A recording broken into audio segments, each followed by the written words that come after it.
Governor লাগিলে, ভৱেশ কলিতা লাগিলে, আৰু কত লাগিলে,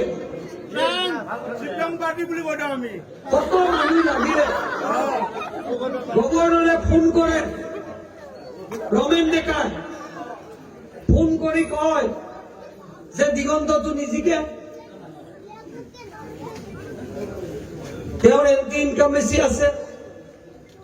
ভৱেশ কলিতাই মানুহ লগাই দিলে মোক মাৰিবৰ কাৰণে।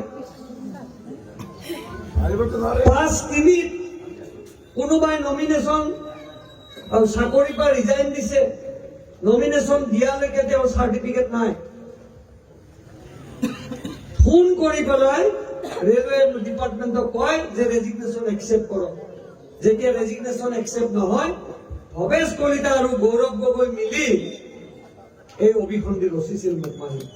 মন্ত্ৰী লাগে, মন্ত্ৰী লাগে যদি লৈ যাওক না, আমি মন্ত্ৰীৰ কাৰণে লালচ নাই, লৈ যাওক। কিন্তু চাওক, আপোনালোকৰ মৰম, আপোনালোকৰ ভাল পোৱা আজি প্ৰমাণ কৰি দিলে কমলপুৰ সমষ্টিত যে আমি 20,000 ভোটত আমি জয় হবলৈ সক্ষম হম।